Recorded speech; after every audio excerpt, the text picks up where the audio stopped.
maka kami tarik ke peristiwa 2017 Pilkada DKI.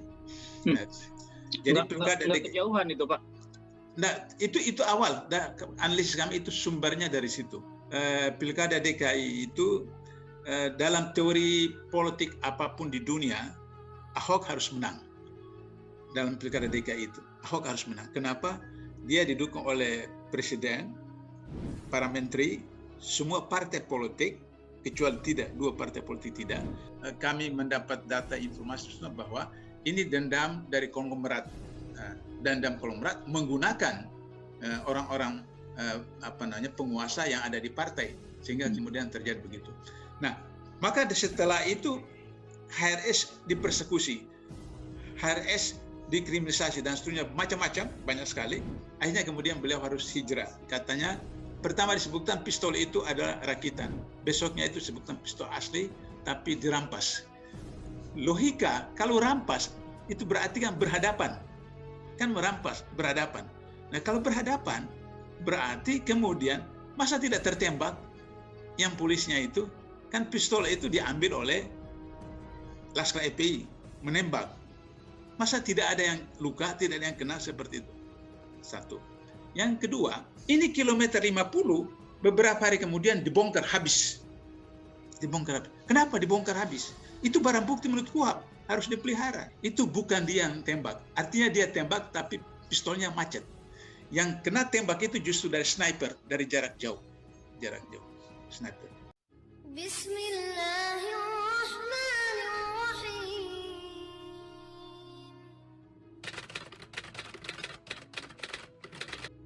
Komnas HAM bilang tidak ada pelanggaran HAM berat.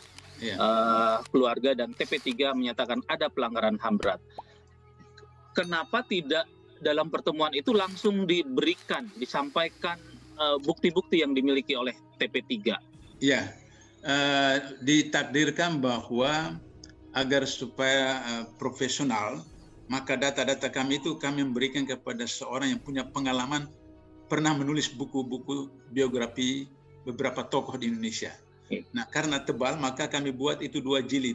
Jilid. Satu jilid itu resume, ya, ringkasan, dan 1 jilid itu data-data kuantitatif dan seterusnya. Dan memang itu tebal, ratusan halaman. Jadi dari semua aspek. Jadi kalau misalnya Komnas HAM mengatakan pelanggaran HAM biasa, saya bisa paham karena rujukannya tanggal 7 Desember itu. Tanggal 7 Desember. Tapi kami tidak melihat peristiwa tanggal 7 ujuk-ujuk begitu, tidak. Kami tarik ke belakang dan kemudian peristiwa kemudian ke depan beberapa hari itu.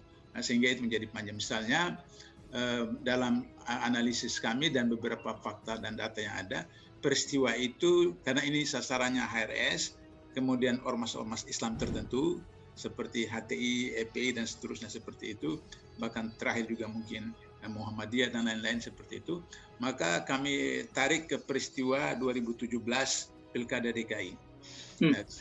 Jadi Pilkada DKI kejauhan itu, Pak. Nah, itu awal, analisis kami itu sumbernya dari situ. Sebab apa?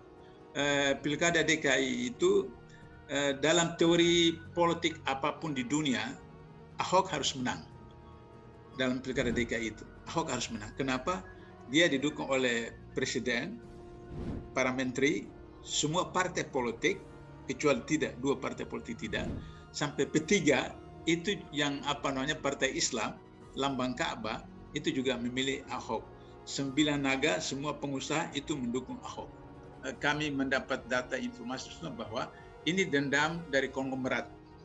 Dendam konglomerat menggunakan orang-orang penguasa yang ada di partai, sehingga kemudian terjadi begitu.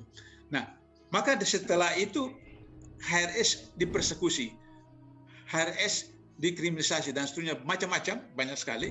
Akhirnya kemudian beliau harus hijrah ke Mekah. Akhir 2019, saya dan beberapa teman umroh ke Mekah, Madinah, dan berjumpa beliau di rumahnya. Beliau perlihatkan kepada kami keterangan tertulis dari imigrasi Arab Saudi yang mengatakan bahwa mereka mendapat tekanan dari pemerintah Indonesia agar supaya HRS tidak boleh keluar dari Arab Saudi.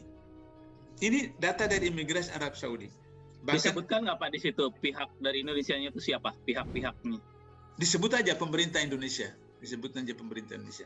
Nah, apakah pemerintah Indonesia itu kementerian tertentu, lembaga tertentu, tapi tentu saja ada lembaga negara, lembaga pemerintah seperti itu. Sehingga kemudian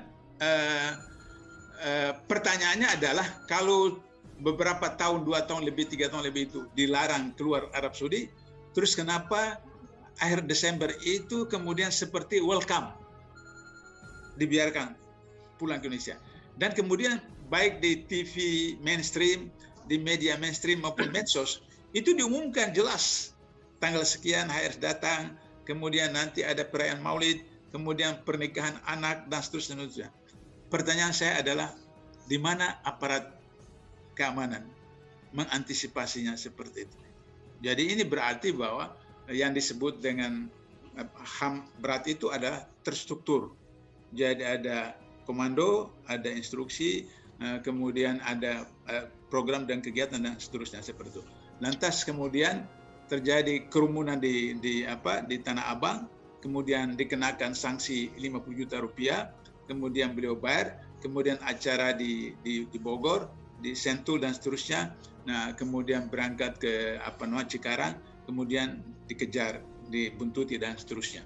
Nah, polisi mengatakan bahwa itu penguntitan. Kalau di KPK istilahnya itu adalah surveillance. Surveillance itu adalah pengumpulan bahan keterangan untuk ditemukan ada atau tidak indikator. Nah, jadi oleh karena itu maka kalau penguntitan itu objek sasaran itu tidak boleh tahu kita. Tapi ini malah kemudian saling menyalip mobil satu. Yang kedua, mereka tidak menggunakan mobil dinas. Mereka tidak menggunakan uniform.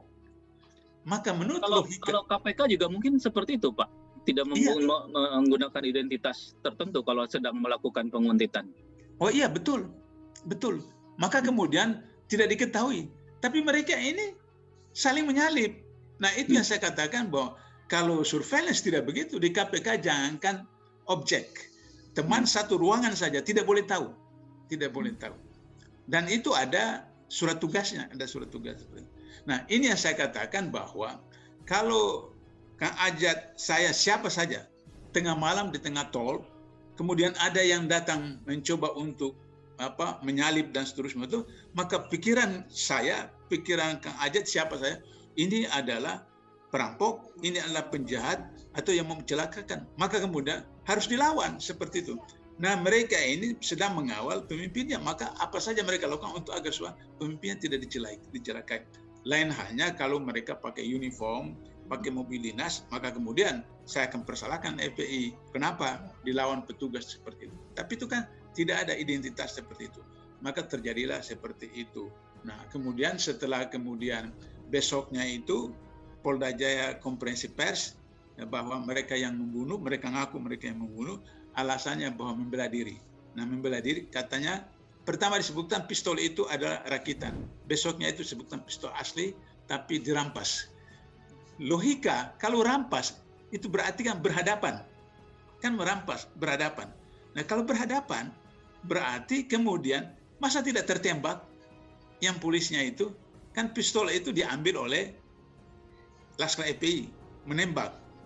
Masa tidak ada yang luka, tidak ada yang kena seperti itu. Satu. Yang kedua, ketika 2 orang sudah tertembak mati menurut polisi, kemudian sampai di kilometer 50 itu 4 orang itu diturunkan dari mobil mereka, kemudian dinaikkan ke mobil polisi. Dalam SOP, mereka tahu bahwa ini penjahat, harus diborgol. Kenapa tidak diborgol? Itu melanggar SOP. Sehingga kemudian cerita selanjutnya seperti itu. Harus diperhatikan bahwa sore hari, tanggal 6 sore, itu di kilometer 50, itu ada orang berpakaian hitam membawa senjata laras panjang. Ini siapa? Oleh karena itu saya selalu persoalkan, Komnas HAM menemukan selongsong peluru. Ada yang polisi, ada yang FPI. Bagaimana Komnas HAM bisa tahu bahwa itu selongsong peluru dari FPI dan selongsong peluru dari polisi?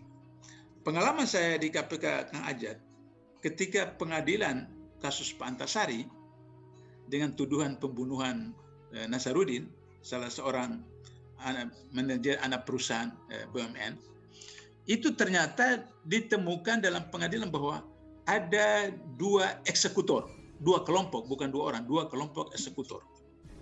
Dan ternyata di pengadilan itu dibuktikan bahwa yang menembak pakai pistol motor ngejar mobilnya Nasaruddin itu bukan dia yang tembak. Artinya dia tembak tapi pistolnya macet. Yang kena tembak itu justru dari sniper, dari jarak jauh. Sniper. Dan mobil sedang bergerak. Kalau bukan ahlinya tidak mungkin tertembak. Kalau bukan ahlinya dengan sniper.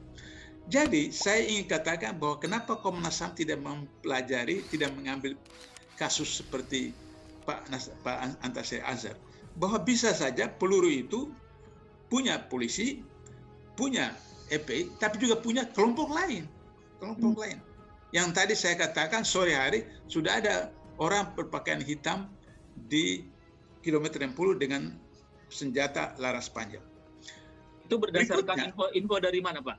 Ya. Info dari mana bahwa ada orang berpakaian hitam membawa senjata laras panjang? Kan kami besoknya itu kan langsung datang ke kilometer 60, wawancara orang di situ dan tukang parkir di situ, dan mereka menceritakan seperti itu. Nah, persoalan serius menurut KUHAP, barang bukti itu harus dipelihara, dijaga sampai kasusnya itu ingkrah, artinya berlaku tetap, putusan kasasi. Pengalaman saya di KPK, mobil-mobil di parkiran KPK itu sampai membludak, sampai katakanlah istilah kasarnya bau busuk begitu, sampai harganya itu susut. Kenapa? Kan harus tunggu sampai ingkrah dulu kasasi, barang bukti itu harus tetap ada sampai sudah ingkrah baru kemudian dilelang. Ini kilometer 50 beberapa hari kemudian dibongkar habis. Kenapa dibongkar habis? Itu barang bukti menurut KUHAP harus dipelihara. Terus kemudian orang-orang di situ itu diambil HP-nya, disuruh hapus rekaman-rekaman dan mereka seperti itu.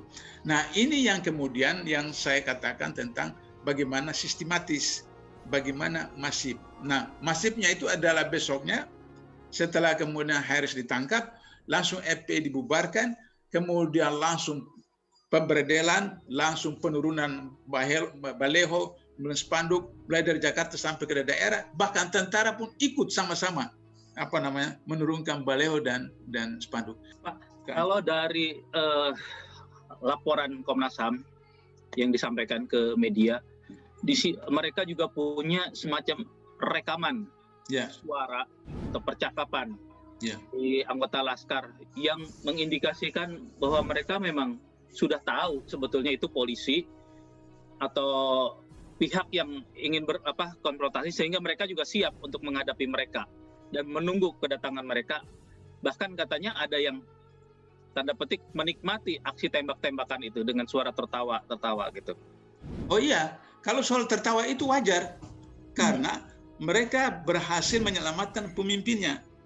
Karena mereka anggap orang ini kelompok ini mau membunuh atau menangkap atau apalah istilahnya pemimpinnya, maka mereka kemudian berhasil mengecoh mobil di belakang itu, dan itu kemudian berhasil sehingga kemudian mobil HRS itu jauh ke depan dan lolos.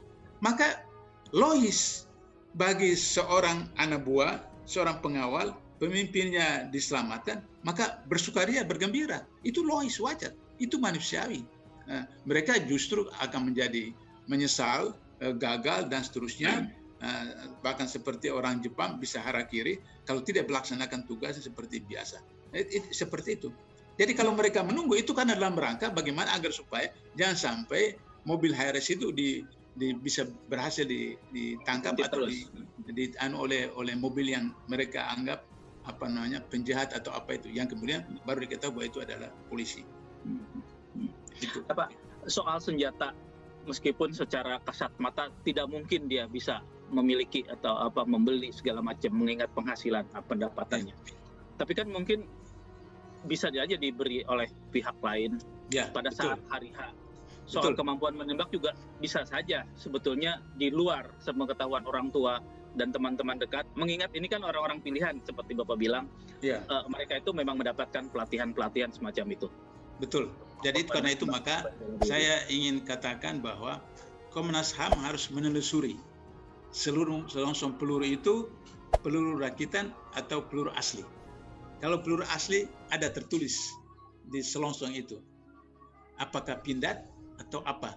Nah, persoalannya adalah kalau dia punya peluru, dia punya pistol, pistolnya dapat dari mana? Pelurunya dapat dari mana? Dari pindad? Apakah orang pindad resmi atau orang pindad yang secara smuggling misalnya itu? Atau misalnya di pasar gelap. Nah, kalau di pasar gelap, yang bertanggung jawab dalam sistem keamanan Indonesia menurut Undang-Undang 45 itu adalah polisi. Adalah polisi. Jadi bagaimana? Itu kan yang menjadi salah satu rekomendasi Komnas HAM kan, Pak ya, untuk menelusuri soal sumber senapan senjata api. Ya. Artinya bahwa ini yang saya katakan bahwa tepuk dulang, tepercik air muka sendiri seperti itu. Jadi yang bertanggung jawab terhadap keamanan, ketertiban, termasuk ada senjata gelap dan seterusnya, itu adalah polisi. Nah, sehingga dengan begitu maka kalau misalnya itu yang saya katakan kasus Antasari itu jelas bahwa ada 2 eksekutor seperti itu. Sehingga saya khawatir polisi ini yang jadi korban, institusi polisi korban.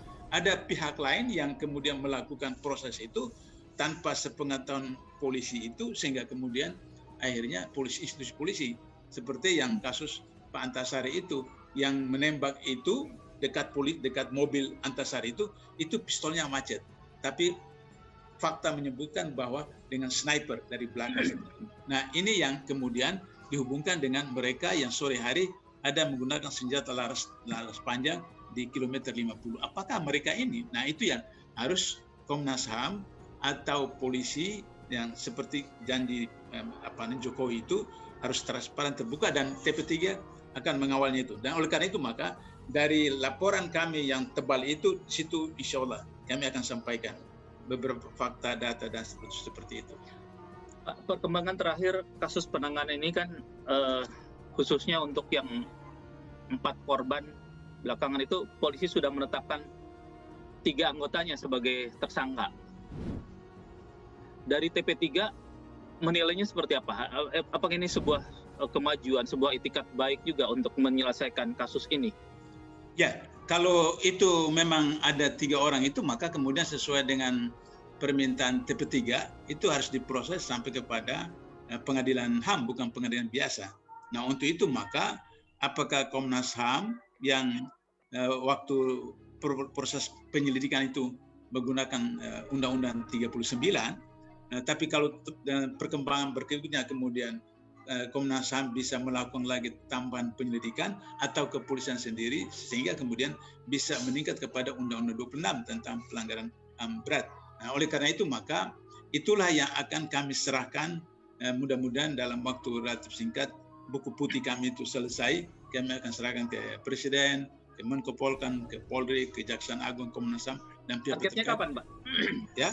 Targetnya kapan buku putih itu diselesaikan? Ya, paling tidak sebelum akhir bulan sudah bisa selesai untuk diserahkan kepada pihak terkait. Karena 2 jilid jadi agak panjang, tebal seperti itu.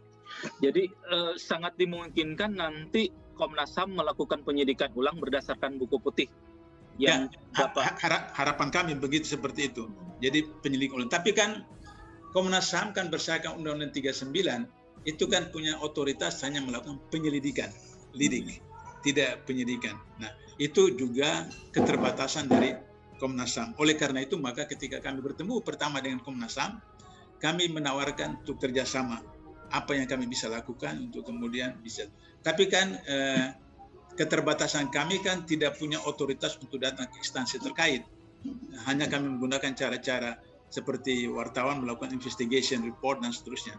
Dan Komnas HAM punya otoritas untuk bisa panggil polisi, bisa panggil ini, panggil dan seterusnya. Sehingga demikian maka kemudian Komnas HAM lebih awal menyampaikan hasil rekomendasi kepada Presiden. Tapi kemudian kami agak terpicu, terusik ketika kemudian Komnas HAM seakan-akan kemudian menuduh FPI mempunyai senjata, kemudian menganggap itu cuma pelanggaran biasa. Yang itu yang kemudian membuat kami bertambah serius untuk melakukan eksplorasi di lapangan.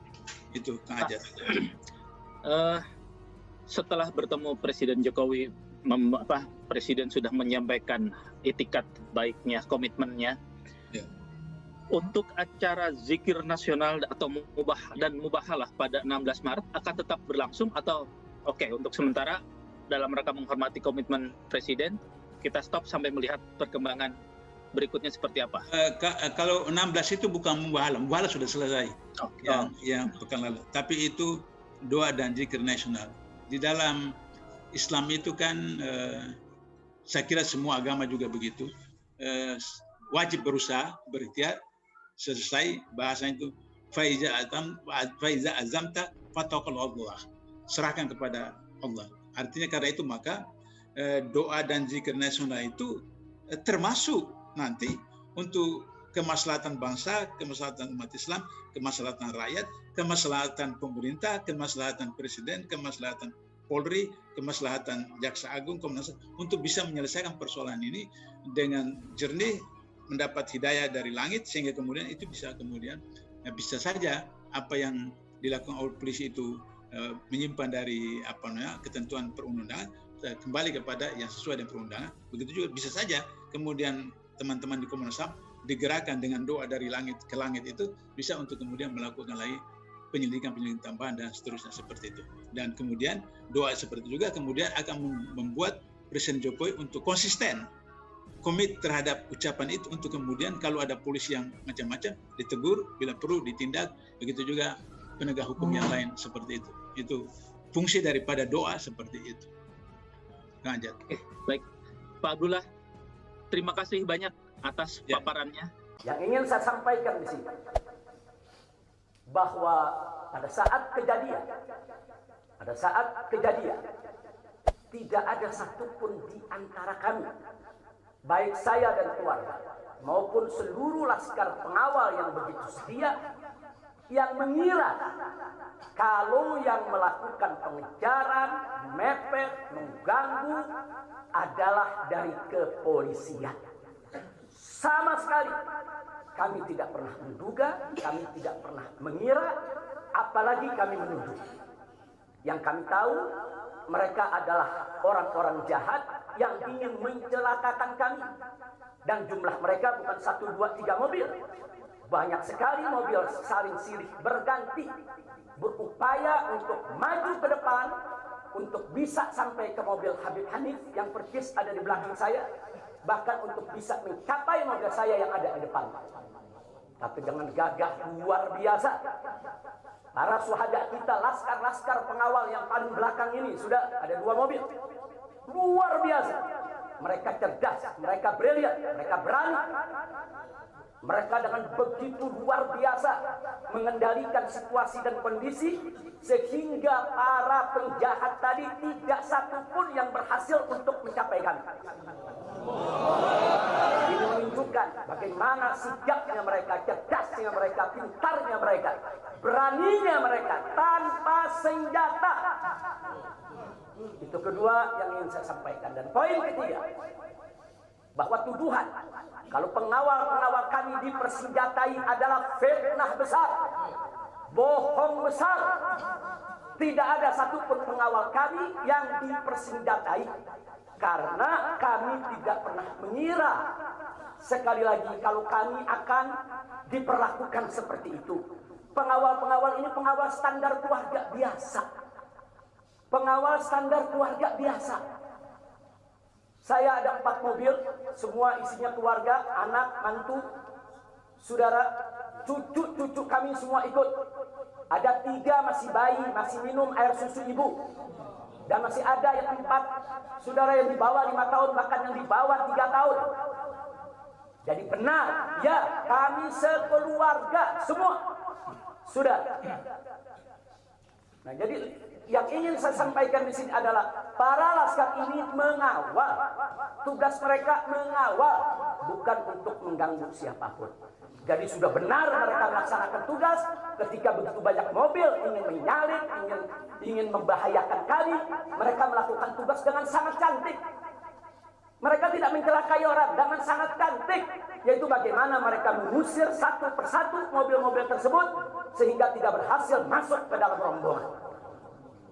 Dan subhanallah ya ikhwan, yang keempat yang ingin saya sampaikan di sini, dengan takdir Allah, laulahum, tanpa mereka ini para syuhada, mungkin kami sudah digiring ke medan pembantaian yang mereka rencanakan.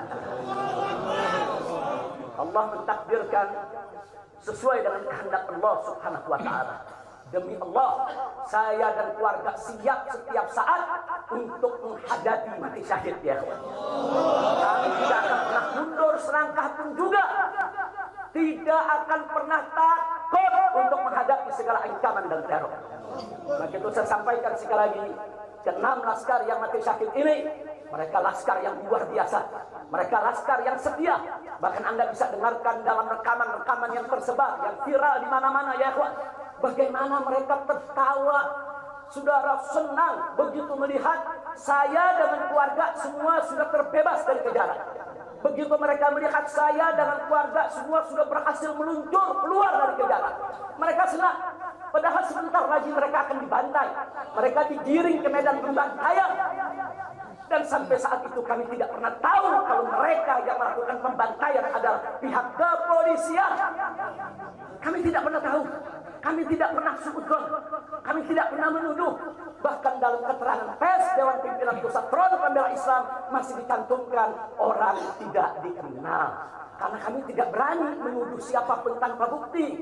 Kami nggak berani menuduh siapapun tanpa saksi. Itu ajaran Islam. Nggak boleh kita menuduh siapapun tanpa bukti dan saksi ya ikhwan. Tapi subhanallah, tatkala dari pagi sampai siang kami kerahkan laskar-laskar Kerawang dipimpin oleh pimpinannya masuk ke setiap rumah sakit di wilayah Kerawang, masuk ke setiap kantor polisi saudara di Kerawang, menyapu bersih itu jalan tol. Saudara, setiap rest area didatangi semua dalam rangka untuk mencari para syuhada ini. Di mana mereka? Di mana mereka? Tapi subhanallah, akhirnya Allah buka mulut yang membantai saudara. Allah buka mulut mereka. Allah buka mulut mereka saudara. Gak bisa mereka sembunyikan saudara. Allah maha kuat, Allah maha besar, Allah maha kuasa. Allah buka siang itu Kapolda Metro Jaya mengakui ya ikhwan, kalau para penyerang, para penyergap, para penguntit, saudara yang kami semula duga mereka bajingan penjahat, saudara yang ingin mencelakai kami, ternyata diakui sebagai bagian daripada penyelidikan, bagian daripada penyidikan Polda Metro Jaya. Bukan kami yang menuduh, mereka yang mengaku ya ikhwan. Kalau mereka menutup mulut, tidak pernah mengaku, sampai kapanpun kami tidak akan pernah tahu ya ikhwan. Subhanallah, pertolongan Allah hanya hitungan jam saudara. Allah buka mulut mereka. Padahal logikanya kalau mereka tutup seumur hidup pun kami nggak bakal tahu ya ikhwan. Tapi Allah maha tahu, Allah maha berkehendak. Allah buka mulut mereka saudara. Allah buka pengakuan mereka saudara, sehingga sekarang menjadi terang benderang siapa para pelaku penjahat itu saudara. Ini poin-poin penting yang ingin saya sampaikan. Dan semalam saudara kita sudah membentuk tim untuk memeriksa secara utuh bagaimana kondisi daripada 6 jenazah syuhada kita. Saya sudah mendapatkan laporannya secara lengkap. Nanti pada saat yang tepat akan kita adakan siaran pers secara nasional. Dan saya sampaikan kepada semua, seluruh bangsa dan rakyat Indonesia, kami akan menempuh jalur hukum secara prosedur. Kami akan kejar siapapun yang terlibat dalam pembantaian ini. Kami tidak akan biarkan mereka tidur tenang sampai mereka lari ke lubang semut pun.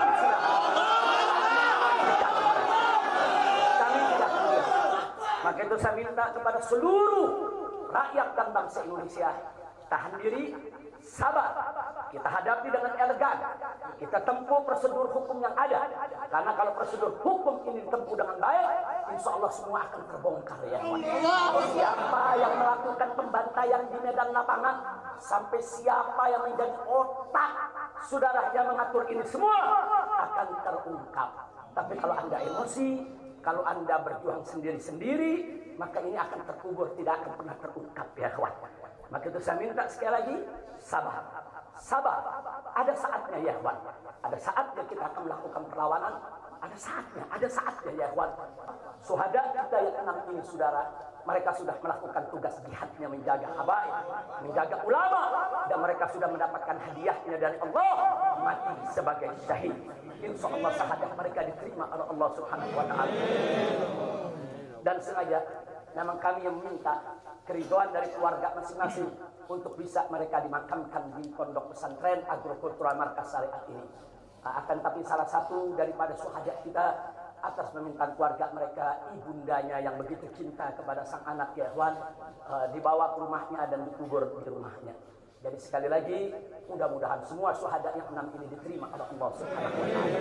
Saya tidak ingin berpanjang lebar lagi, tapi sekali lagi bahwa di PP FPI sudah berkomitmen dengan seluruh ormas-ormas Islam yang ada ya ikhwan. Anda bisa lihat bagaimana ormas-ormas Islam sudah memberikan pernyataan sikap dari berbagai kalangan, di mana kita kompak semua satu kata bahwa harus dibentuk tim pencari fakta independen yang melibatkan semua elemen, yang melibatkan Komnas HAM, Amnesty Internasional. Bahkan kami minta juga Komnas HAM anak untuk ikut berbuat, karena di dalam kejadian itu ada yaitu 3 bayi dan masih ada lagi yaitu 4 balita ditambah 1 lagi balita dari salah seorang anak kerabat kami ya ikhwan. Jadi pada kejadian itu tidak kurang dari 12 wanita, 3 bayi, dan 6 balita yang masih berada di bawah usia 5 tahun. Komnas HAM anak tidak boleh membiarkan, karena pada saat kejadian itu ada bayi-bayi kami yang ketakutan karena mobil itu meluncur tidak wajar, tidak semestinya. Dalam goncangan mobil tersebut, bayi-bayi itu menangis, ibu-ibu itu menangis, mereka terteror, terintimidasi. Mereka bukan tidak takut, ini satu teror yang luar biasa. Nah, karena itu sekali lagi Komnas HAM perempuan, Komnas HAM anak, mereka semua harus ikut terlibat. Tidak boleh ketidakadilan, tidak boleh kezaliman semacam ini dibiarkan terjadi di negara kesatuan Republik Indonesia. Kalau hari ini kejadian sadis brutal seperti ini bisa menimpa saya dan keluarga, bisa menimpa 6 syuhada ini ya ikhwan, maka kalau dibiarkan besok akan bisa menimpa siapa saja warga negara Indonesia di negeri ini. Maka itu saya ajak semua elemen bangsa ini, dari mulai presidennya, DPR-nya, dan seluruh institusi kenegaraan terlibat, yaitu secara bersama-sama untuk mengungkap fakta yang sebenarnya apa yang terjadi di balik semua ini. Itu saja yang ingin saya sampaikan. Sekali lagi ya ikhwan, malam itu saya dan keluarga keluar lewat dari jam 10 malam. Kenapa kami lewat dari 10 malam? Karena kami pikir kalau keluar jam 7 atau ba'dal maghrib banyak krodit macet di jalan ya ikhwan. Nah, lewat dari jam 10 supaya jalan agak senggang. Nah, kami harap sekitar jam 12 atau lewat kami sudah sampai di tujuan. Tujuan kami suatu tempat peristirahatan yang memang cocok buat kesehatan.